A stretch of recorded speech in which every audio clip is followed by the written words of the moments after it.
दोस्तों नमस्कार, मेरा नाम सूरज कुमार। आप देख रहे हैं ऑनलाइन गोल्डन क्लास। दोस्तों हम लोग तैयारी करना शुरू कर दिया हमने जनरल कंपटीशन का, जिसमें हम मैथ अर्थमेटिक मैथ पढ़ा रहे हैं। कल हम एक चैप्टर भी पढ़ाए हुए हैं नंबर सिस्टम का। जैसे नंबर सिस्टम में हमने बात किया था गिनती कितने प्रकार का होता है। फिर इसके बाद गिनती के बाद पढ़ा था छोटी संख्या, बड़ी संख्या, कुल संख्या। फिर हम लोग पढ़े थे असेंडिंग ऑर्डर, डिसेंडिंग ऑर्डर, यानी बढ़ते क्रम, घटते क्रम, यानी आरोही क्रम, अवरोही क्रम। दोस्तों इसके बाद आगे हम चल रहे हैं कि भारतीय अंकन पद्धति और अंतर्राष्ट्रीय अंकन पद्धति। दोस्तों आप टीचर की तैयारी कर रहे हैं, आपको टीचर बनना है तो आपको सब चीज़ जानकारी रखना होगा, क्योंकि 1 to 5 या 6, 9 to 8 या 11th या 12th में आप टीचर बन के जाते हैं, पढ़ाते हैं, तो आपको ये बेसिक चीज़ जानकारी होना चाहिए और इसी बेसिक चीज़ से एग्जाम में पूछा भी जाता है। दोस्तों बात कर रहे हैं कि भारतीय अंकन पद्धति और अंतर्राष्ट्रीय अंकन पद्धति। दोस्तों मुझे पता है कि 95% लोगों को ये बात जानकारी नहीं होगा जो आज मैं बताने जा रहा हूँ। इसलिए दोस्तों वीडियो शुरू करने से पहले आपसे निवेदन है कि आप मेरे चैनल पे नए हैं तो चैनल को सब्सक्राइब कर ले और बेल आइकन जरूर दबाएं दोस्तों, ताकि सबसे पहले वीडियो आपके पास पहुंचे। दोस्तों शुरू करने जा रहे हैं भारतीय अंकन पद्धति, जिसको इंग्लिश में बोलते हैं नेशनल नंबर सिस्टम, अंतर्राष्ट्रीय अंकन पद्धति जिसको बोलते हैं इंटरनेशनल नंबर सिस्टम।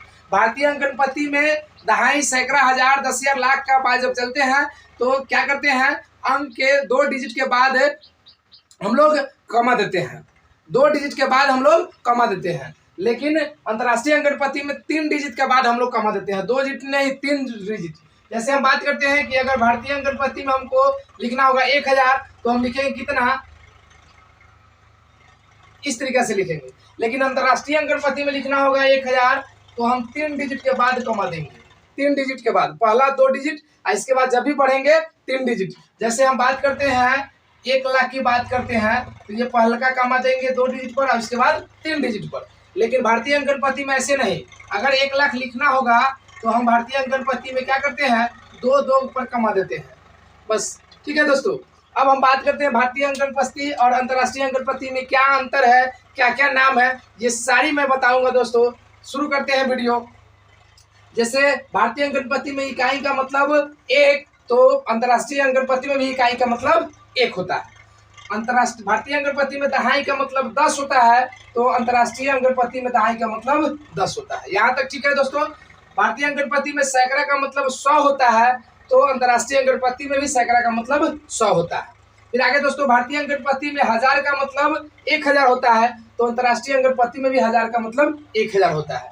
आगे दोस्तों भारतीय अंकन पद्धति में 10,000 का मतलब 10 पर 4 गो जीरो, तो अंतर्राष्ट्रीय अंकन पद्धति में 10,000 पर 10 पर 4 जीरो।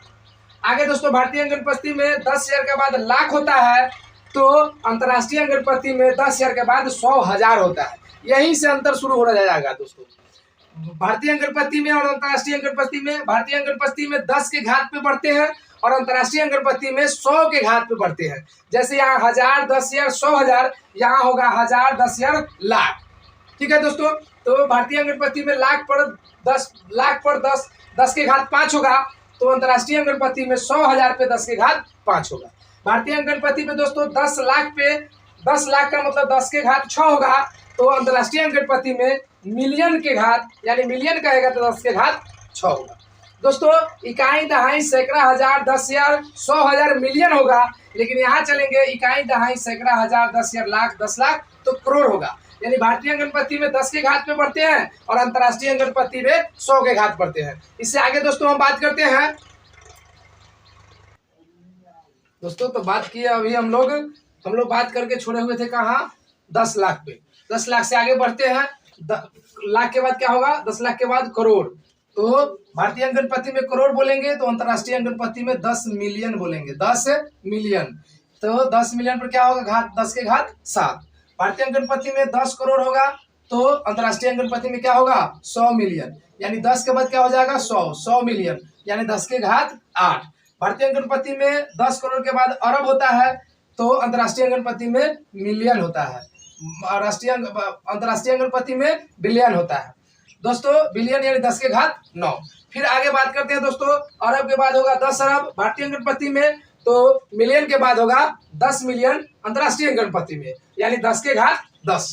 आगे दोस्तों भारतीय अंकनपति में खरब होता है तो अंतर्राष्ट्रीय अंकनपति में 100 मिलियन होता है, 100 मिलियन होता है। अगर आपसे पूछा जाए 100 मिलियन भारतीय अंकनपति में तो अंतर्राष्ट्रीय अंकनपति में 100 मिलियन तो भारतीय अंकनपति में खरब हो जाएगा। और खरब यानी क्या हो जाएगा? 10 के घात 11।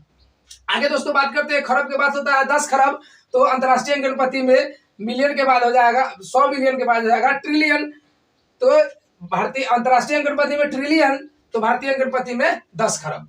फिर भारतीय अंकनपति में 10 खरब के बाद नील आता है तो अंतर्राष्ट्रीय अंकनपति में ट्रिलियन के बाद 10 ट्रिलियन आता है। तो इसका चलने का जो रास्ता है दोस्तों, इसका इकाई, दहाई, सैकड़ा, हजार, 10,000, लाख, 10 लाख, करोड़, 10 करोड़, अरब, 10 अरब, खरब, 10 खरब, नील, 10 नील, पद्म, 10 पद्म, संघ, 10 संघ, महासंघ, 10 महासंघ, अंक, 10 अंक, ऐसे चलते हैं। इसमें दोस्तों चलने का मतलब क्या है? इकाई, दहाई, सैकड़ा, हजार, 10,000, 100,000, million, 10 million, 100 million, billion, 10 billion, 100 billion, trillion, 10 trillion, 100 trillion, quadrillion, 10 quadrillion, 100 quadrillion, ऐसे आगे चलते हैं दोस्तों। देखते हैं आगे चल के आगे क्या क्या है दोस्तों। बात हम लोग कर रहे थे, अभी हम लोग पढ़े हैं नील पे, आगे चलते हैं भारतीय अंकनपति पे, नील पे पढ़े हैं, और अंतर्राष्ट्रीय अंकनपति पे हम लोग 10 ट्रिलियन पढ़े हैं। आगे दोस्तों बात करते हैं भारतीय अंकनपति में नील के बाद 10 नील तो अंतर्राष्ट्रीय अंकनपति में 100 ट्रिलियन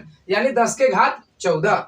आगे दोस्तों बात करते हैं भारतीय अंकनपति में 10 नील के बाद पद्म होता है तो अंतर्राष्ट्रीय अंकनपति में पद्म को क्या बोलते हैं? क्वाड्रिलियन दोस्तों, तो 10 के घात 15 होता है। आगे दोस्तों बात करते हैं भारतीय अंकनपति में 10 पद्म होता है तो अंतर्राष्ट्रीय अंकनपति में 10 क्वाड्रिलियन होता है जो 10 के घात 16 होता है। आगे दोस्तों बात करते हैं भारतीय अंकनपति में शंख होता है तो अंतर्राष्ट्रीय अंकनपति में 100 क्वाड्रिलियन होता है जो 10 के घात 17 होता है। आगे दोस्तों भारतीय अंकनपति में शंख के बाद 10 शंख पढ़ते हैं तो अंतर्राष्ट्रीय अंकनपति में 100 क्वाड्रिलियन के बाद क्विंटिलियन पढ़ते हैं जो 10 के घात 18 होता है। आगे दोस्तों भारतीय अंकनपति में 10 संघ के बाद महासंघ होता है तो अंतर्राष्ट्रीय अंकनपति में महासंघ को क्या बोलते हैं? 10 क्विंटिलियन। दोस्तों हम लोग यहीं तक गिनती जानते थे। महासंघ का दूसरा नाम होता है अर्ध या दूसरा नाम होता है उपाध। इतना ही तक जानते थे दोस्तों, इससे आगे हमको नहीं बताया गया था, लेकिन मैं इससे आगे भी बताने जा रहा हूँ, आगे भी बताऊंगा। जैसे हम भारतीय अंकनपति पढ़ते हैं, इकाई, दहाई, सैकड़ा, हजार, 10,000, लाख, 10 लाख, करोड़, 10 करोड़, अरब, 10 अरब, खरब, 10 खरब, नील, 10 नील, पद्म, 10 पद्म, संख, 10 संख, महासंघ, यही तक छोड़ते थे दोस्तों। लेकिन देखिए भारतीय अंकनपति में महासंघ के बाद होता है 10 महासंघ या 10 उपाध बोल सकते हैं। महासंघ का दूसरा नाम क्या है? उपाध, जो 10 के घात कितना होता है? 20 होता है। तो अंतर्राष्ट्रीय अंकनपति में महासंघ को 10 महासंघ को क्या बोलते हैं? 100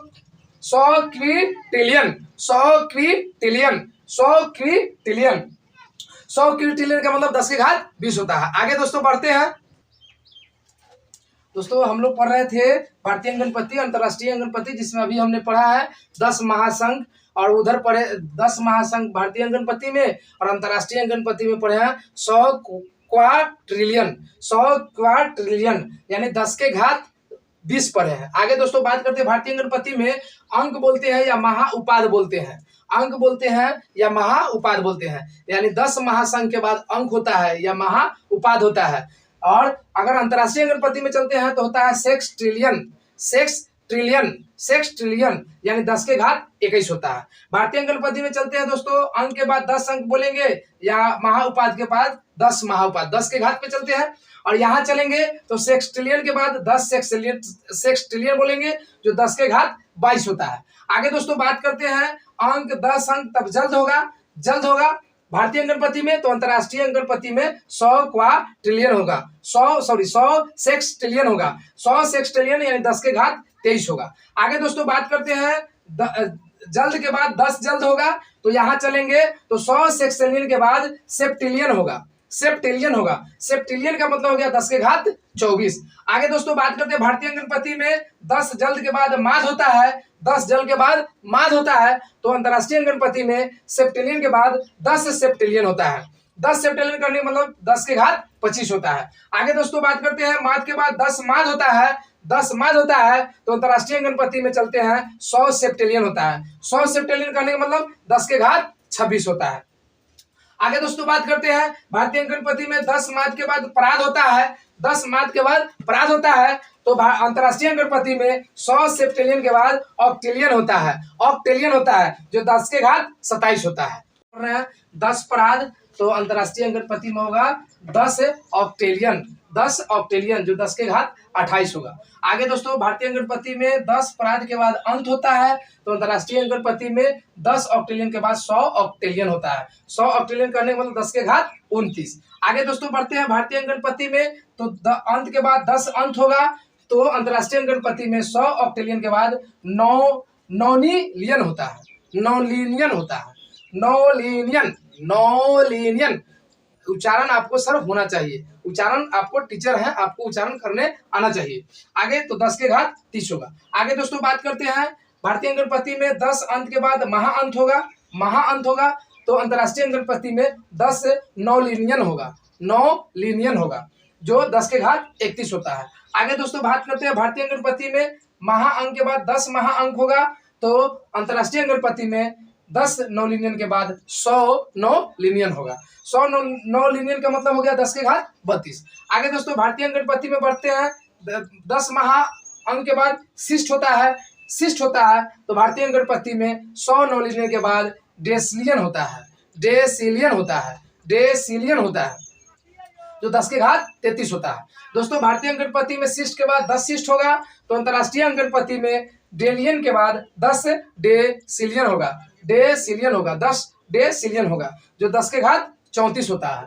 आगे दोस्तों भारतीय अंकन में 10 शिष्ट के बाद सिंघर होता है। सिंघर होता है तो अंतरराष्ट्रीय अंकन में 10 डेसिलियन के बाद 100 डेसिलियन होता है। 100 डेसिलियन होता है जो 10 के घात 35 होता है। दोस्तों आगे हम बात करते हैं दोस्तों कि इसके आगे भी होता है। सिंगर होगा 10 सिंगर होगा, महासिंगर होगा 10 महासिंगर होगा। इधर अगर चलेंगे 100 डेसिलियन होगा तो 100 डेसिलियन के बाद आएगा अनडेसिलियन, 10 अनडेसिलियन, 100 अनडेसिलियन। आगे बहुत तो दोस्तों होता है तो हम मुझे लगता है कि मैं बहुत काफ़ी भारतीय अंकन अंतरराष्ट्रीय अंकन में बता चुका हूं दोस्तों।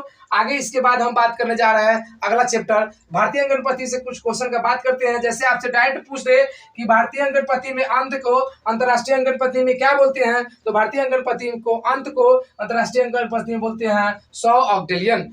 भारतीय अंकन में 10 लाख को अंतरराष्ट्रीय अंकन में क्या बोलते हैं तो मिलियन बोलते हैं। ये दोस्तों इस तरीके से आपको क्वेश्चन पूछेगा तो इसका प्रैक्टिस आपको होना चाहिए। आगे हम चैप्टर पढ़ने जा रहे हैं। इससे बाद अगला वाला स्थानीय मान, जातीय मान, प्रसारित।